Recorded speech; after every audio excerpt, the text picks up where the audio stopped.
Welcome to Lata ZDZ online classes. This is part 12 of acids, bases and salts of class 10 physical science. 10వ తరగతి భౌతిక రసాయన శాస్త్రంలో ఈరోజు మనం పార్ట్ 12వ భాగాన్ని చెప్పుకుంటున్నాం. మనము పార్ట్ 11లో బేకింగ్ సోడా, వాషింగ్ సోడా ఎలా తయారు చేస్తారు, వాటి యొక్క ఉపయోగాలు ఇవి చెప్పుకున్నాం. సో ఈ క్లాస్లో మనము ముఖ్యంగా చెప్పుకోబోయేది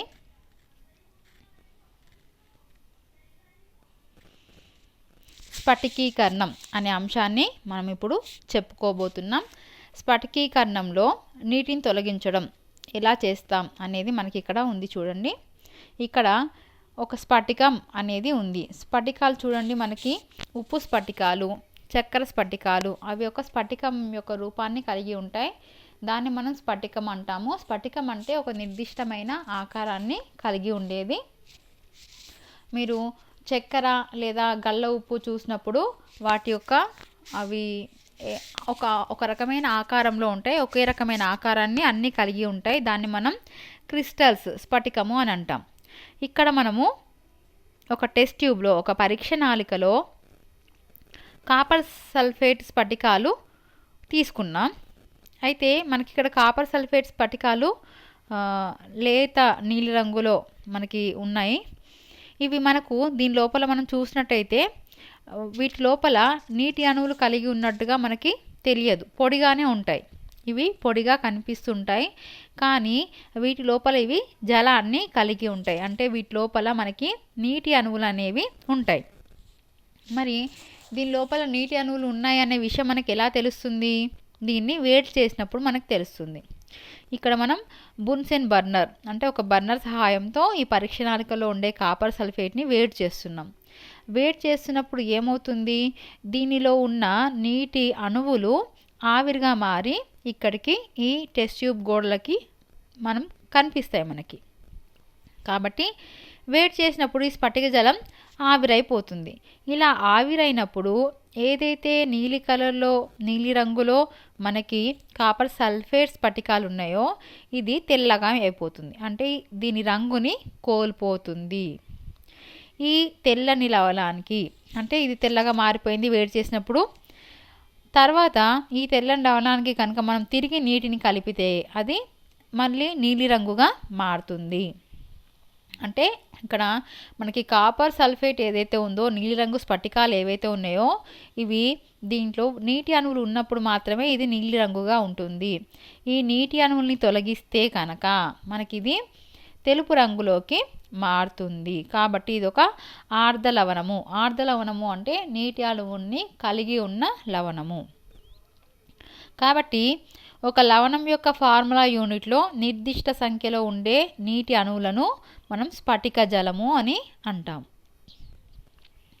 సో ఇక్కడ మనము స్ఫటిక జలము అంటే ఏమిటి అనేది మనం ఇక్కడ తెలుసుకుంటున్నాం.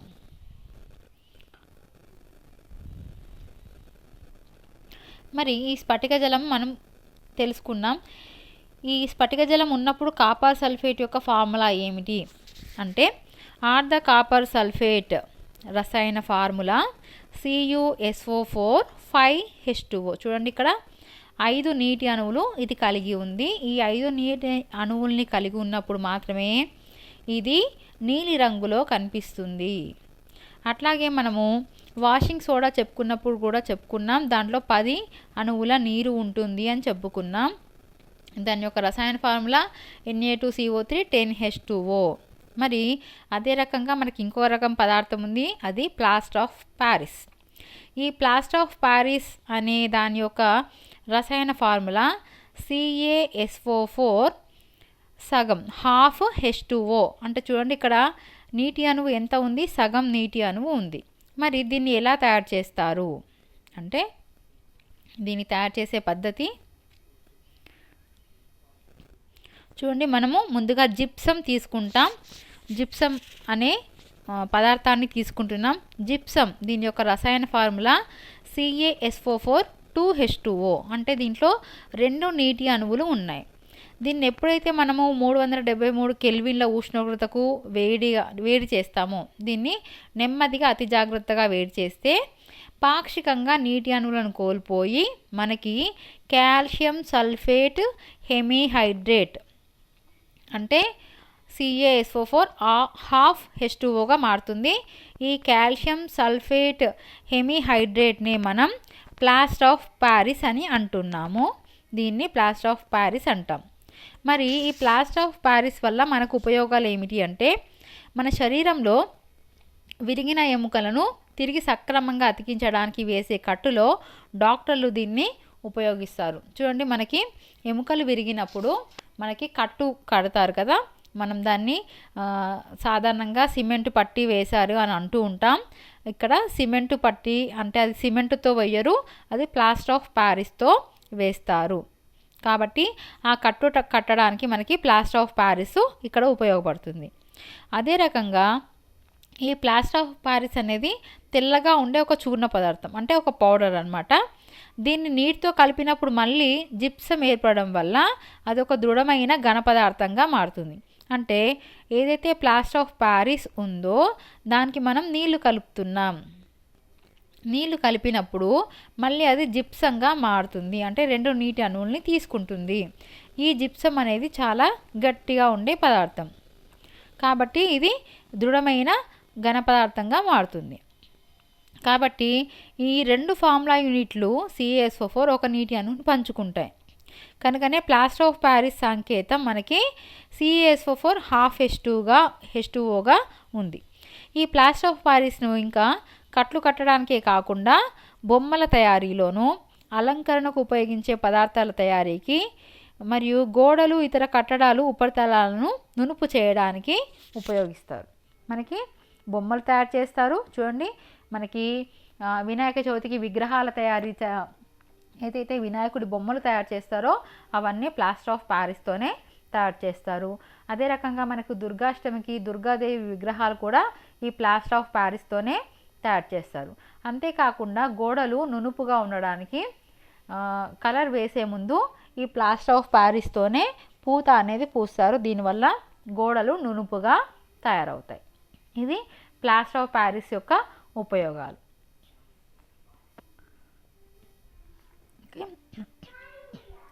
So see, English medium students, concept is removing water of crystallization. So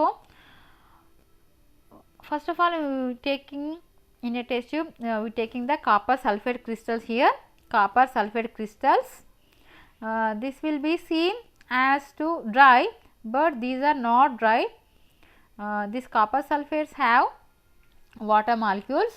So when we heat these crystals, the water present in crystals is evaporated and the salt turns white in color. So first of all, it is blue in color. After heating, it will be turns into white color. So we can know that the water is evaporated from these crystals. So when the crystals are moistened with water, the blue color reappears. So the color of the copper sulfate, the blue color is because of the water molecules. So when we removing the water molecules, it turns into white color.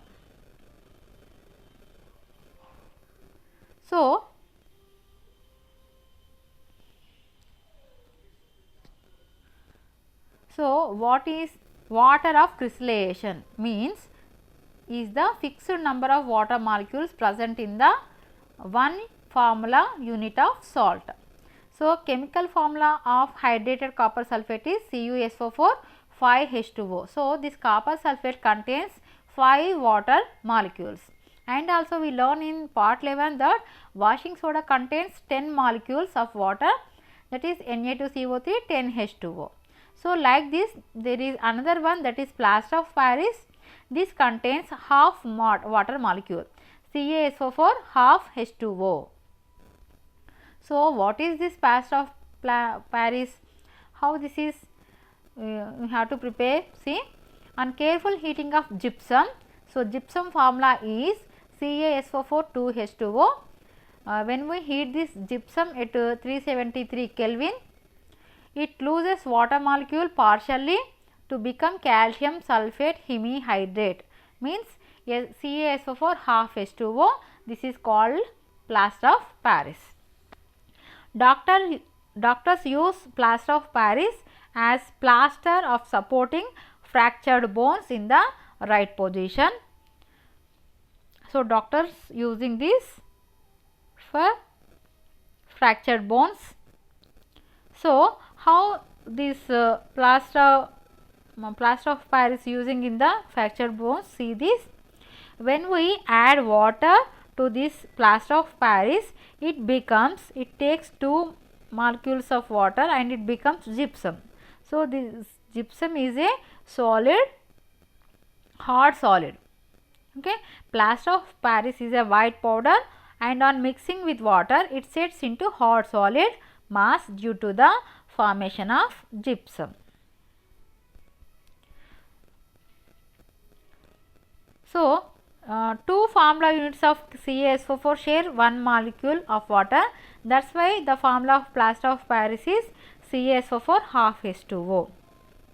Plaster of Paris is used for making idols, material for decoration, and for making surfaces smooth. So, making toys and idols also, the Vinayaka idols, Durga Mata idols prepared by this plaster of Paris only.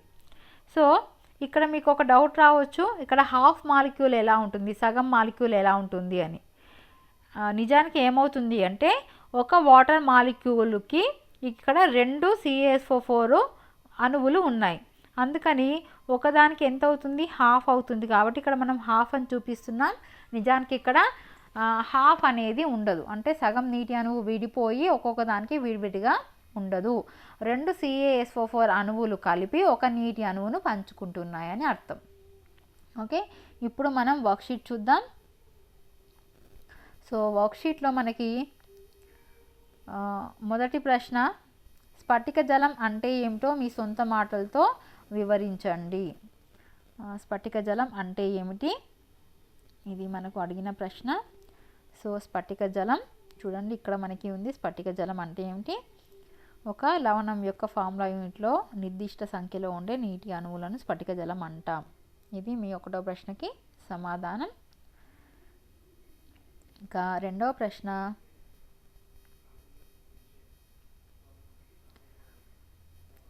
స్ఫటిక జలాన్ని తొలగించే విధానాన్ని వివరించండి. స్ఫటిక జలం ఎలా తొలగిస్తున్నాం, మనం వేడి చేయడం ద్వారా తొలగిస్తున్నాం. ఒక ఉదాహరణతో రాయమన్నారు కాబట్టి మీరు ఇది ఆన్సర్ రాయాలి. ఇది మన 2వ ప్రశ్నకి సమాధానం. ఓకే, ఇప్పుడు ఇంగ్లీష్ మీడియం వర్క్షీట్ చూద్దాం. So in English medium first question is, explain water of crystallization in your own words. So water of crystallization, what is water of crystallization? We have to write the definition. So here is your definition, water of crystallization, which is the first answer. Next one, explain the process of removing water of crystallization. So explain the process. You have to take this example and we will explain this process. This is the second answer. So when we heat we can remove the water of crystallization. So next, third one,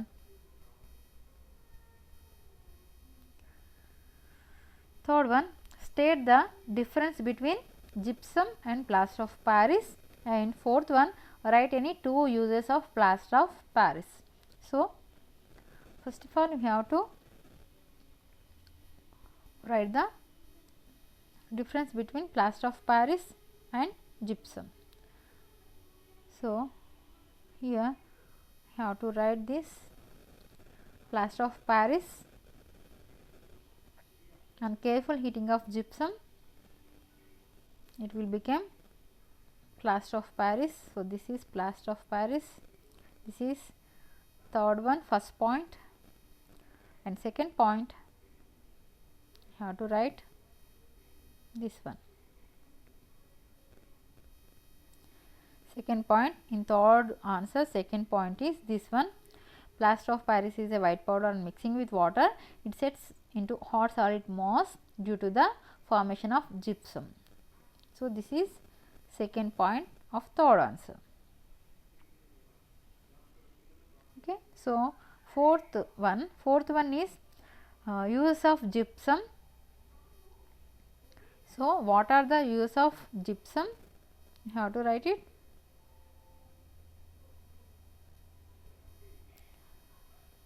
So first use is doctors are using for fractured bones. This is fourth one, this is first point, and second point is this for making toys, idols, material for decoration, and smooth surface smooth. So this is your third and fourth answers. So now I am going to Telugu medium.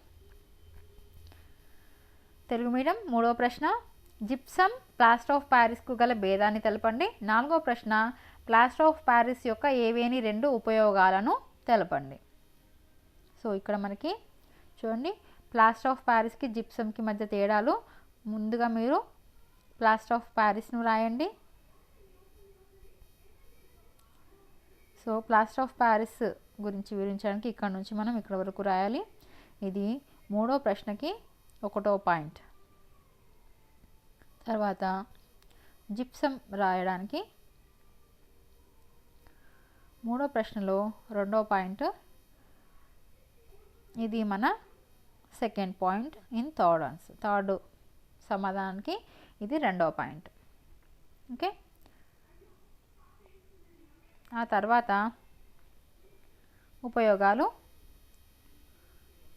ఉపయోగాలు మనకి ఇక్కడ నుంచి రాయాలి అంటే చూడండి ఇది నాలుగో ప్రశ్నకి సమాధానం. నాలుగో ప్రశ్నకి సమాధానం ఇక్కడ నుంచి స్టార్ట్ అవుతుంది మనకి. ఇక్కడ నుంచి ఇక్కడ వరకు రాసి ఇది ఒకటో పాయింట్. తర్వాత రెండో పాయింట్ ఇది ఏంటి బొమ్మల తయారీకి అలంకరణ, గోడలు, కట్టడాలు, ఉపరితలాలు నునుపు చేయడానికి. ఓకే, నెక్స్ట్ మనకి fifth one multiple choice start అయింది. సో మల్టిపుల్ చాయిస్లో మనకి మూడు ప్రశ్నలు ఉన్నాయి. So see first one identify plaster of Paris in the following. So plaster of Paris contains only half molecule. So which one contains half molecule? This one CaSO4 half H2O. So A is your correct answer. Next, color of hydrate copper sulfate crystals. These are hydrate copper sulfate. So this contains water molecules. This way the color of hydrate copper sulfate is blue color. So B is your correct answer. Last one, the material which doctors use for supporting fractured bones in the right position, they use plaster of Paris. So B is your correct answer. Okay, next Telugu medium. Telugu medium బహుళైచ్ఛిక సమాధాన ప్రశ్నలు మనకి మూడు ఉన్నాయి. ఈ మూడింట్లో మొదటిది, ఐదవది. క్రింది వాటిలో ప్లాస్టర్ ఆఫ్ ప్యారిస్ను గుర్తించండి. ప్లాస్టర్ ఆఫ్ ప్యారిస్ యొక్క సంకేతంలో మనకి సగం నీటి అణువు ఉంది అంటే మనకి ఏ అనేది correct answer. CaSO4 half H2O. ఆర్ద కాపర్ సల్ఫేట్ స్ఫటికాల రంగు. ఇక్కడ ఆర్ద అని అన్నాడు. ఆర్ద అంటే దీంట్లో నీటి అణువులు ఉన్నాయి. నీటి అణువులు ఉన్నప్పుడు ఇది నీలం రంగులో ఉంటుంది. నీటి అణువులు లేకుండా ఉంటే అంటే డ్రై అంటే నీటి అణువులు తీసేసిన కాపర్ సల్ఫేట్ అయితే తెలుపు రంగులో ఉంటుంది. ఇక్కడ ఆర్ద అంటే అర్థం ఏంటి? నీటి అణువులు ఉన్నాయి అని అర్థం. ఉన్నాయి కాబట్టి నీలం రంగులో ఉంటుంది. ఓకే, నెక్స్ట్ ఇంకా లాస్ట్ వన్ చూడండి. విరిగిన ఎముకలను తిరిగి సక్రమంగా అతికించడానికి వేసే కట్టులో డాక్టర్ ఉపయోగించే పదార్థం ఏమిటి? Plaster of Paris. సో ఇది బి కరెక్ట్ ఆన్సర్. ముందుగా ఛానల్ని సబ్స్క్రైబ్ చేసుకోండి, బెల్ బటన్ని కూడా క్లిక్ చేయండి, మీ ఫ్రెండ్స్ అందరికీ షేర్ చేయండి. ఈ ఆమ్లాలు, క్షారాలు, లవణాలు అనే పాఠం యొక్క వర్క్షీట్స్ కంప్లీట్ అయిపోయినాయి. ఇది లాస్ట్ వర్క్షీటు. నెక్స్ట్ మనకి 4th లెసన్ స్టార్ట్ అవ్వబోతోంది. సో అందరూ ఈ వర్క్షీట్స్ని కంప్లీట్ చేసుకోండి. ఇది 10th ఎగ్జామ్స్కి చాలా ఇంపార్టెంట్ లెసన్. ఇది చాలా ఈజీ లెసన్ కూడా. సో చక్కగా చదువుకోండి, 10th ఎగ్జామ్స్ బాగా రాయండి.